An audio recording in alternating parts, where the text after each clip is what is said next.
Au cœur de la société. Au cœur de la société est une émission préparée en synergie par les radios Inzamba, Agatekakawe, Radio RPA, Ijuya Wanyagihugu, ainsi que la radio-télévision Renaissance.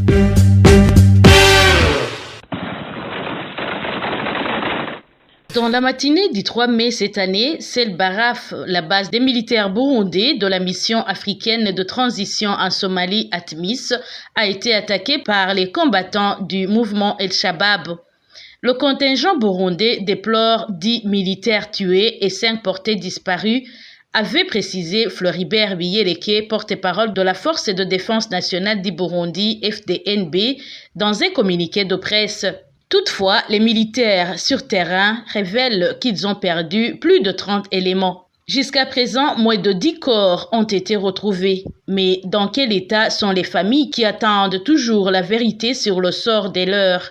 Et qu'en disent les psychologues?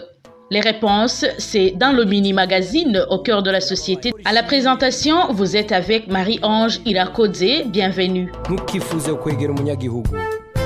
Ça fait aujourd'hui 17 jours que l'attaque contre la base des militaires burundaises de l'ATMIS à Sel Baraf a eu lieu. Cette attaque a coûté la vie à plus de 30 militaires burundais selon les rescapés. Cependant, 7 corps seulement avaient été récupérés jusqu'à mardi dernier. Les chances d'en trouver encore davantage s'amenuisent. Et pire encore, officiellement, les familles qui ont perdu les leurs n'ont pas été signifiées. Grand est le chagrin dans ces familles. Nos confrères de la radio Inzamba ont réussi à s'entretenir avec quelques familles des victimes. En plus de perdre les nôtres, les enfants qui laissent derrière mourront à leur tour de faim. Nous manquons quelqu'un pour venir nous consoler. Nous manquons qui pourrait officiellement nous annoncer la mort des nôtres. Vraiment, on appelle le gouvernement à se ressaisir et penser à aider les familles des victimes de cette attaque. Ils ont des cœurs brisés, qu'ils essaient de se mettre à leur place.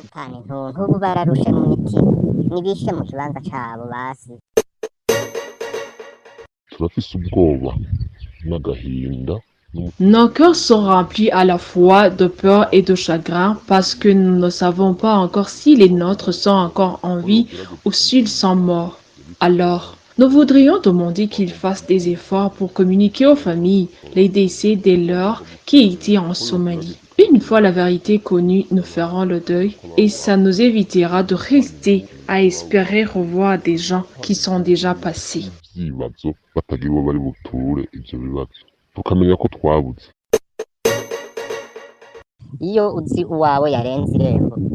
Si tu vois le tien sortir le matin, mais attendre en vain son retour le soir, c'est choquant. Tu as besoin de quelqu'un qui te dise la vérité sur ce que sera devenu ton proche. Ceux qui ont des amis en Somalie et pour qui les époux se trouvent dans son pays, ceux pour qui les enfants s'y trouvent jusqu'à présent, nous n'avons pas été officiellement informés. D'une part, on essaie de garder espoir, mais de l'autre côté, il y a un sentiment de désespoir. On a besoin de la vérité pour faire le deuil et enfin lever le deuil.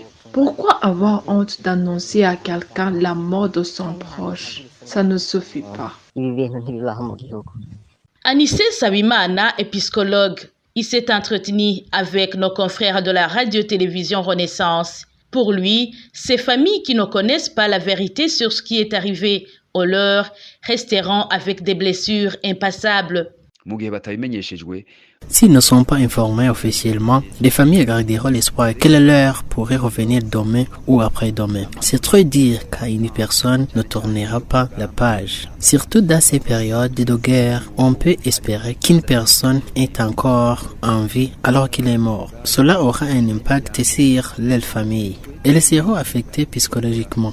Une personne d'ici n'a plus ses facultés. Elle est mentalement dérangée de façon à ce qu'elle soit plus capable de s'organiser comme avant. Travailler comme avant, suivre les cours normalement, si elle est encore sur le banc de l'école. Comme remède au choc psychologique de ces familles de victimes, Anissé Sabimana demande au gouvernement de leur dire la vérité. Je lance un appel à l'État de se ressaisir, qu'il accepte que les faits sont têtus. Il doit informer les familles des victimes, leurs conjoints, leurs parents, leurs fils et filles. Les victimes appartiennent à leur famille avant d'être des enfants du pays. Quoi qu'on fasse, on ne peut pas cacher la vérité éternellement. Même l'État cache la vérité aux familles des victimes, elles finiront par l'apprendre. Et si l'État le fait exprès pour faire souffrir son peuple, les décideurs devraient savoir qu'il peut arriver ce qui serait à ton prochain. Une personne qui a une blessure ne peut que blesser les autres. Si elle est encore jeune, elle grandira avec cette haine, cette colère, un cœur dur qui a soif de se venger. Elle sera convaincue qu'elle a été un enfant mal aimé par l'État. C'est sur ces recommandations du psychologue que nous clôturons notre mini-magazine. Vous avez entendu que les familles des victimes sont chagrinées par le fait de ne pas pouvoir avoir le droit d'enterrer dignement les leurs et les blessures psychologiques qu'elles garderont le long de leur vie, selon le psychologue Anset Sabiman. À la présentation, vous étiez avec Marie-Ange Ilakodze. Toutes nos sincères condoléances aux familles éprouvées. Au revoir.